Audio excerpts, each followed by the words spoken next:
So if you've never been in my situation, sorry, it's hot in here. I don't have a shirt on. I can't put a shirt on. Sorry, but I had to make this video. I had to put this out there while I can record this because I'm only making these videos when I have the energy. Most of the time throughout the day, I can't speak to anybody. I can't make a phone call. I can't, even if I could, had this ability, I can't talk to people. It's only when I just took caffeine and nicotine and I've been laying in bed for hours that I can start talking to the camera. The rest of the time I'm just laying in bed with my head on fire, with these medical conditions, disabled in bed like I should be in a hospital bed. Probably. I don't really know what a normal hospital could do for me.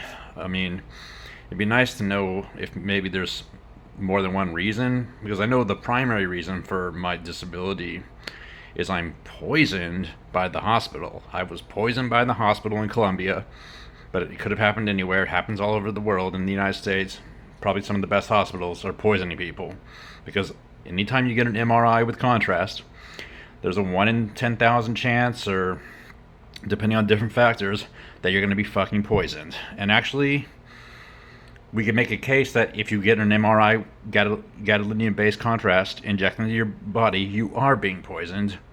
And kind of like, chemotherapy is, you're being poisoned.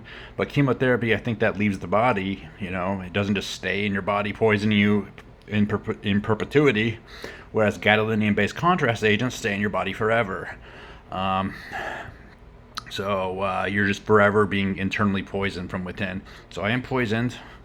And but it's not hopeless, because there's a doctor, one particular doctor in North Carolina, who pioneered and I don't know if he studied this or he must have studied this, but he coined the term gadolinium deposition disease and gadolinium storage condition. Now, gadolinium storage condition is the condition that everybody has if they've been injected with gadolinium-based contrast agent. And then gadolinium storage condition, or gadolinium deposition disease, is when the deposit of gadolinium in your body from the storage condition causes disease symptoms, or so then it's a disease instead of just a condition, a medical condition. Because like having a toxic metal in the body, a lot of people seem to have no symptoms. And I'm wondering if that's true. There's just so many people that are not aware of their body, especially like for whatever reason, my people with like certain mental illness and stuff, they're just not aware like how they feel, like I'm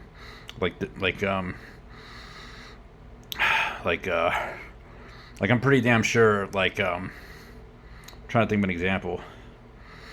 I think there's just a lot of people that are walking around, they've had so many like medical problems their whole lives that they're just not aware of how they feel. But like I've always been hyper in tune with my perception, myself, and so I noticed right away when I got injected with that shit that it was fucking poison, and but there was nothing I could do about it. And I trusted the people.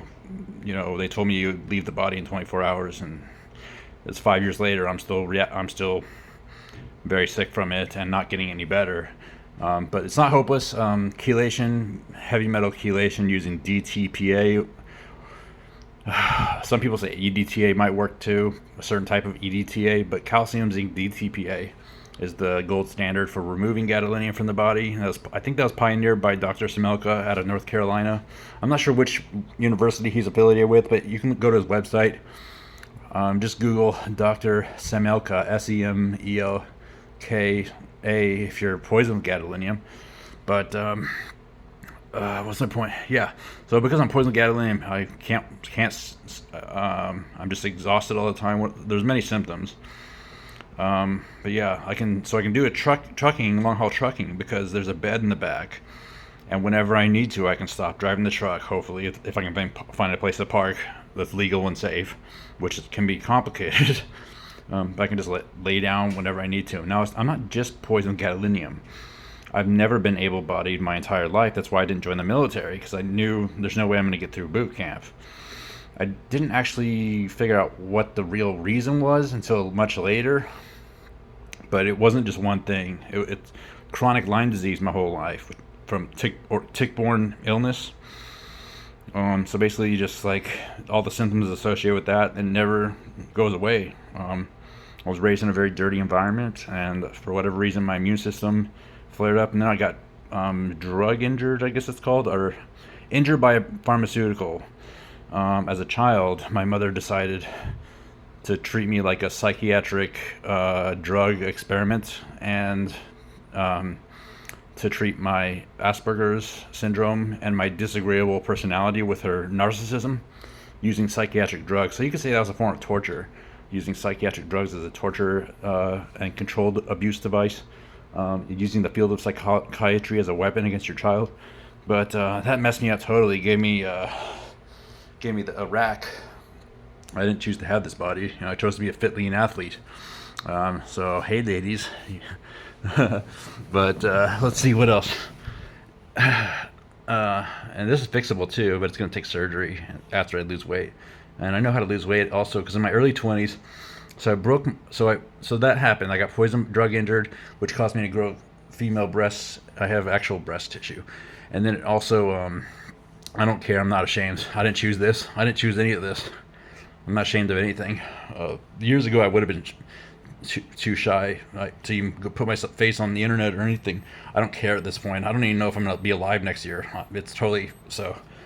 But yeah, so I got drug injured as a child, and then that caused me to become obese and grow tits. And thank God, I don't think it destroyed my reproductive capability or anything. But who knows? I've never been tested. I've never had have my sperm tested to make sure I'm not sterile or anything. Let's see. And I need to put my sperm on ice because I'm not going to be fathering any kids for a long time. And that's something you need to do is you need to cryopreserve your genes if you want to have kids later. It's very important. And also for your own health later, different rejuvenation therapies. You want to cryopreserve your tissues while you're young and healthy, or get healthy and then cryopreserve them. You want to bank them, it's called. You want to bank your sperm, you want to bank your blood and other things, stem cells, other things. What else? Now, if you're a woman, you want to bank your ovaries. Yeah, you want to bank your ovaries because might be when you're in your 60s or something. They might be useful for something rejuvenation wise, or we're gonna have women in their 80s giving birth to healthy babies. We're gonna have that in the future. We're gonna have 150-year-old women giving birth to healthy babies in the future. That's gonna happen. It will. Mark my words. But let's see. Yeah, what was I talking about? So I'm disabled. I've never been able-bodied. Never seen myself as able-bodied my entire adult life.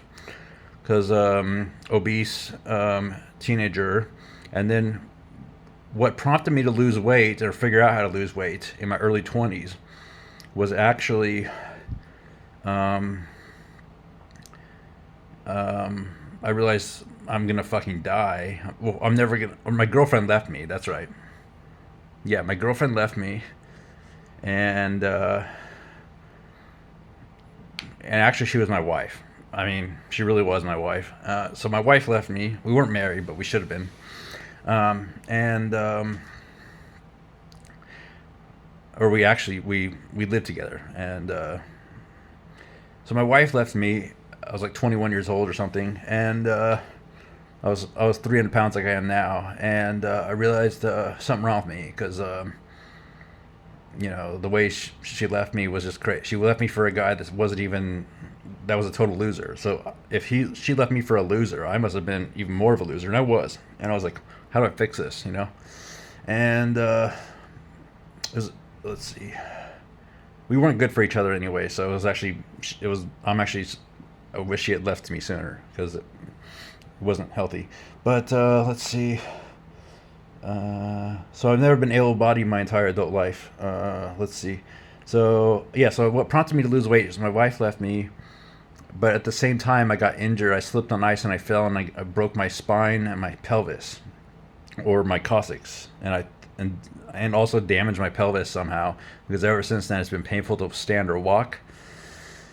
And so yeah, so then I lost weight. I thought if I lost weight, that would help with the injury as well, and it did somewhat. But I still get tired easily from the Lyme disease, and I think the drug injury, the psychiatric drugs, damage my mitochondria, so my cells just don't produce energy like they're supposed to. So basically, gave me like the energy levels of like a decrepit old person or something. And so I wasn't able-bodied all through my 20s. I did some physical jobs, like standing around at the airport doing security work, searching people's luggage at the airport and other nonsense. But I could never work in like a factory or something. I just don't have the stamina. Um, Never had any stamina or endurance. So trucking was really hard for me because other truckers can drive for like 6 hours straight. Driving is very brutal for me. It's especially the broken tailbone. But yeah, I'm not. That's like the only employment I could do. I could also do like retail work as long as I can sit down or lean against something. I did that a lot. That was brutal though, on my feet all day. I've always had feet issues as well. Like recently, I think I broke my foot. I don't know what happened. I gave myself a bunion or something. So standing is just painful, like excruciatingly unbearable. Standing, sitting, and walking. Um, so I'm basically disabled completely, except I have a CDL. I know how to safely operate a semi truck, and I'm actually quite good at driving, except for the endurance stamina aspect, which is like fixable with just doing a few things that I learned over the years: modafinil, uh, methamphetamine. No, I'm just kidding. Modafinil, ketogenic diet, sleep hacking. Um, uh, yeah, just things to keep, and then frequent breaks and careful planning, route planning, like planning breaks and stuff, and careful with the schedule so to never be late, but to make with trucking, like they give you the kind of trucking I was doing, they give you like way more time than you need to get the load there on time typically. So you can plan to like take breaks at different places. You don't have to like just drive for 10 hours straight, hopefully, unless it's getting abusive, like at my last employer. Because I couldn't drive 10 hours straight if my life depended on it. But yeah, so over the years I've gotten older. I've learned more about my body and how I can be functional and stuff. I'm almost 40 now. I feel like I'm almost 80. But uh, but uh, what was I talking about? Yeah, so I'm disabled from a physics perspective, not from a legal perspective. I've never had any kind of legal disability or anything. I just always knew I can't enlist in the military. Well, first there was another reason I didn't pursue a military career because damn, I should have joined the military. I think there might have been a window of opportunity in my early 20s after I lost the weight where I could have at least tried the military. But I think there was like, it would have been 50-50 if I made it through basic training. Um, but if I ever have a kid, I'm going to try to get him into the military. Especially if I have a son. Perhaps a daughter as well. I don't know. I think the military is just a good choice for young people. And keep in mind, I'm an anarchist. I don't believe we should have governments and stuff. But the skills you learn in the military, they just make you into a better person, better human being. And I've had to learn, there's all these things in the military that I realize I need to go pay someone to teach me in the future, just because I find it interesting, like self-defense and how to take care of your fitness and emergency preparedness, these sorts of things. I find those interesting, like field medic training, like Boy Scouts too, or is it called Boy Scouts? What's it called? Like I think that's super interesting. I don't know about outdoor survival so much though. I don't think that's really necessary, but kids need to learn how to how to handle and young people how to just be useful in times of catastrophe, because we live in this safe world, or relatively safe, and things could go bad at any time, like there's just a million horrible things that could happen at any time, but hopefully not though. But it'd be nice to know that if something horrible does happen, You have the training and the experience to handle, you know, bad things, you know. How do we get on this topic? Oh yeah, so I've never been able-bodied. So, and then there's another trap is like the jobs I could do. So basically, there's like a handful of jobs in the economy, right? There's jobs that pay. There's hard jobs that are physically demanding, like construction and stuff, that pay well, but you have that are hard to do. You know, so you can't do it if you're able-bodied. And there's low-paying, easy jobs like retail work, security work, you know, the clerk at the convenience store. Those kind of jobs, those are easy, and they don't pay a lot because everybody can do them. And there's hard jobs like you know, auto plant assembly line worker or electrician, plumber, you know, contractor, roofer. Those pay a lot more than minimum wage typically because no one wants to do them or no one can do them unless you're able-bodied and fit. And because of my spinal injury, my and then my Lyme disease, and then I got and now poisoned with gadolinium. I can't. There's and my father was actually telling me the other day, and when I was in jail, people were telling me, "Dude, just go get a construction job. Like you're a big guy." They just assume because I'm large that I can like stack bricks all day or something. Like I can't do that. So I'm bedridden. My cells don't make energy. I have no energy for my brain, for my muscles. This phone is so damn heavy in my hand. You have no idea. It's so heavy. After I'm done with this video, I'm gonna recover for hours. So I can't breathe even. Wish the air was cleaner in here. But I can fix this. I know how to fix this. I've studied health and wellness. I've studied what I need. I've learned. I've talked to so many experts on the internet, and you know, I understand. I've experimented so much. I've spent thousands of dollars over the years on supplements and things, and I've experimented with a lot of different things. And it's not like one thing that's going to fix this for me. It's a complicated series of problems but they all need their own personalized solution, tailored solution. But I can tell you right now, if I just fix my sleep and fix my diet, that's going to be a huge improvement. And fix my air quality, fix your air, sleep, diet, water, drink clean water, supplements, take the right supplements. That's something most anybody can do, assuming they have a little bit of money. And then there's more advanced stuff like prescription drugs. You know, get a physical. You know, I just learned. I took my DOT physical yesterday, and they told me I have protein in my urine. So that means I probably have type 2 diabetes now, which is predictable. I suspected I would eventually develop that if I don't get control over my diet. So I almost failed my DOT physical for 3 reasons. They told me I couldn't read. My vision's too bad, even with my prescription glasses. I can't see, and I knew my eyes were getting worse. So I need a new prescription. And then but they passed me on that. Like I could still see with both eyes, but when I cover one eye, I can't see well enough. So I don't know if they passed me because they liked me or if they passed me because I did. But they were expecting me to have better vision than I tested. But anyway, I did pass the vision test just barely, I think. So I need new prescription eyeglasses and then my headache.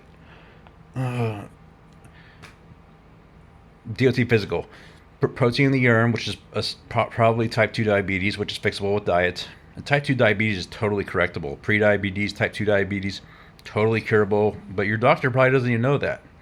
A lot of doctors don't understand that. You just got to eat a carnivore diet, ketogenic diet.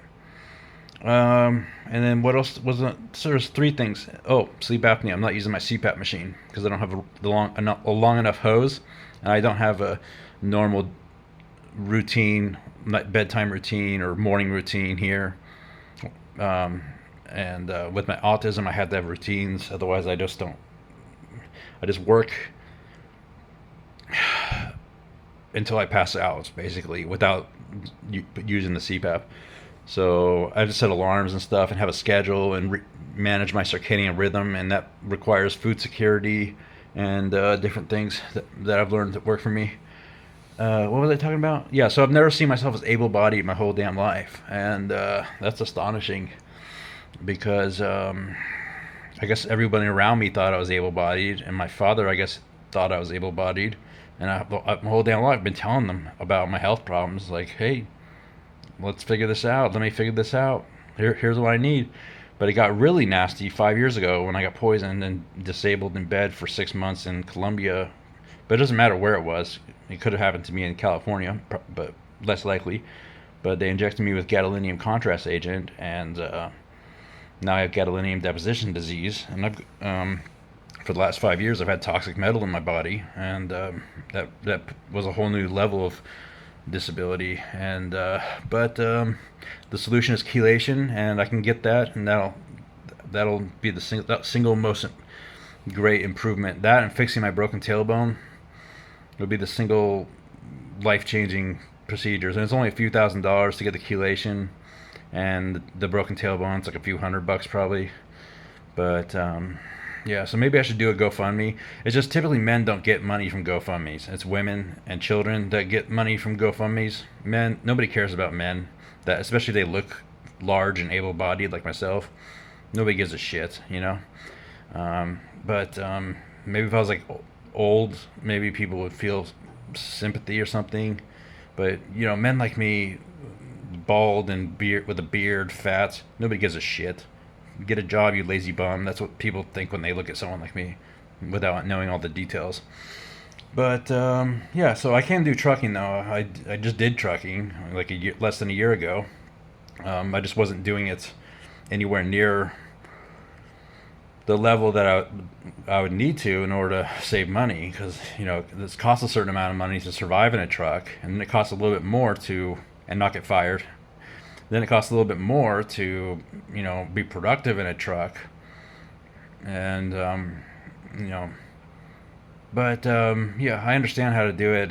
I just need probably like a credit card with like a $10,000 limit or something, or like a personal loan for like $10,000. I think $10,000 would be a good number to just make sure there's no problems, you know, and that way I have some leverage over an employer.